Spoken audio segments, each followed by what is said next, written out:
acca jërë ngeen jëf mbokk internet yi seetaan ginnaaw bi ñu santee yàlla julli ci yonent bi sant suñu ñaari waajur ñu ngi bëggee kilifa diine kilifa aada tey nag ñu ngi fii ci Caaroy nag ku ko dégg xam nga ne saal bii ñu nekk war ngeen a xam ne saalu Kossou la ñu fekk fi ndaanaan champion doomu Bawol bi muy Tapha Leer nga xam ne moo moomoon top 5 Bécaye bëggoon ko lool boo waxee mu ne Tapha Leer jamono ji digganteem ak Caatu Waalo Tapha Leer foo toll ci préparation sa diggante Caatu Waalo. waaw mais su si paree tout par nañ lépp lu ñu waaj ay weer mu des ay quelques jours. micro lu ñu pare mu des ay fan rek yaakaar naa moom pare nañ parce que combat bi mu taxawee ak léegi yàgg na parce que mu si presque 4 mois.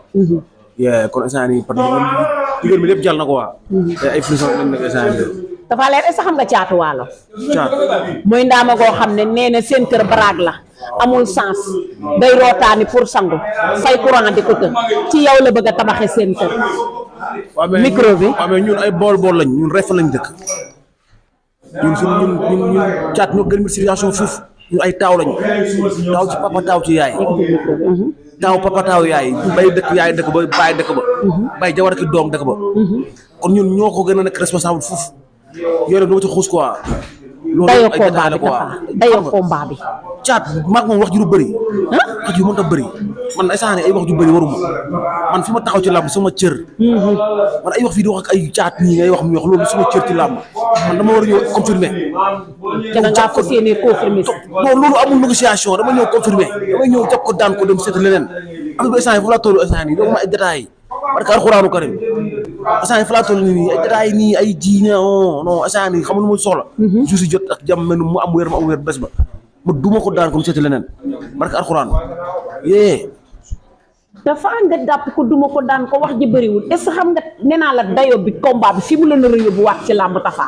waaw mais lamb ji pare nañ lépp man du ma dugg si ay détails lamb ji instant yi man barke alxuraan géew ma loolu sax. man ci yeneen instant yi billaahi wallaahi wa taala.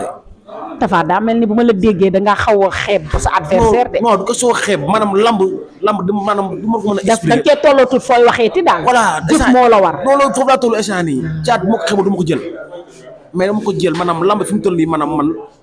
li ma la wax rek maanaam instant yii bëri confirmé. Sénégal yi xam ne Tapha Leer mu ngi ci làmb man moom loolu ma dese. mais pas ay wax quoi. maanaam fi nga nekkoon ci làmb nga bëgg a delluwaat ndax li nga tardé sa ginnaaw moom nga bëgg a rectifier. dama koy romb fi ma taxaw sama cër barka alxuraan mais nag jaaw bi xëy na nag doog na. fu mu mën a jóg ak fa nga jëm yàlla rek xam nga. mais yàlla baax na daal yàlla na defal jàmm góor fa na ko wér. ñu tuddee Kossou salle bi ngay entraîné ñu tuddee ko drapeau le 5 janvier arène nationale ak Moukhnas production doomu Bawol bi. waaw mais si kontaan. parce que Tooma suñu Tooma la. Tooma fii amul xamewul mbëru banlieue. xamewul mbëru biir Dakar. xamewul mbëru Thiès. xamewul mbëru Mbour. wallaay am xamewul mbëru Ziguinchor. dëgg la Tooma fekk fi ñoom mu dalal la. dafa ni boppam. ubbil la salle bi. def ci yow lu ne. maanaam drapeau bi mbëri ñoo war a ñëw gàddu ko tee ko ba esaat. Tooma loxo du ko laal barke alxuraan parce que Tooma ko baax la. man fii sama kër la. heure bu ne laa fii ñëw damay ñibbi tax wàcc tej ba dem kër ga mu wax na ko kaay ubbi mu ubbi ma entraîné mu tëjaat dem ñibbi. loolu xam nga yombul daal lu ko defal mbëri yëpp. maanaam yow yaay gis sa bopp ci salle bi. waaye non fii ak man ak sama morom ñu ngi gis seen bopp xanaa di ko ñaanal jàmm ak drapeau bi mu nekk ay drapeau yu mag a mag yi dem ba ñu koy tudde ay xam nga yenn événement yu dul yii nii. parce que mérite na ko quoi parce que waroon baax la barke alxuraan. Tooma moom mu ngi wax ci moom lu bëri parce que xam nga rek mooy loolu quoi suñu waay la depuis ñu jógee Espagne. ba léegi nii ñoo ko moom fii muy nice barke alxuraan. di ko ñaanal jàmm bu baax ak tawfeex. waajtaayu combat bi foo ci toll. wala pare nga jëm instant yii moom ba nga dégg de moom instant yii xanaa par nañ di xaar suñu borom dafa ñu jàmm may nu wér ak. mucc ak wér la rek bu bés ba. instant yii par nañ lépp barke alxuraan. santal gërëm. sant ñëpp rek. sant fa ma dëkk. Bawol gépp. Bawol nag su ma nee Bawol moom. sant réalisé naa ne fii ba Touba ba di fépp. doomu Bawol ne rek maa ngi lay woo ci combat bi. di la talal sama loxo. di la. parce que ñun bëri na sama bëri na sama quoi. billaay wallaay. ñun li ñuy bakkee baaxul muy. waaw suuf loolu.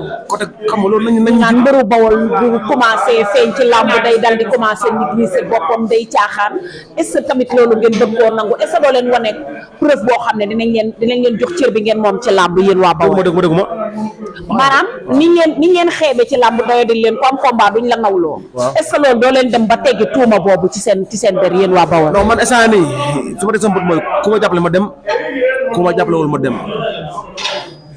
yaa ma dégg ku ma jàppal ma dem ku ma jàppal ma dem en tout cas daal maa ngi woo talal loxo samay mbokk bool yi yëpp ak fépp fu ne ci pakk yi Sénégal yëpp bool defa lañu woo ci bés bi ci woo waa Réfane nga ma dëkk ci woo waa Caaroy Géej waa Ginnaaw Raay Lamsaar yaa ma dégg Sénégal su ma la daal damay juum daal fa laa ci mën du mën a sori daal maa ngi sant ñëpp di gërëm ñëpp di ñaanal ñëpp jàmm di ñaanal sama papa ak sama yaay sama jabar ak sama soxna ak samay mbokk ak samay goro di sant ñëpp di gërëm ñëpp waaw bilaay di woo ñëpp nag ci bés bi ñu gën ma ñaanal rendez-vous di ñaanal Caatu Waalo wér di ñaan sama bopp bés ba suñu war may ma ndam ci kawam rendez-vous le 19 janvier inshallah rabbi esat arène nationale saa dina la duma dina la daan du soobee selu sama kese amul leneen ayca jërëjëf mu ngi noonu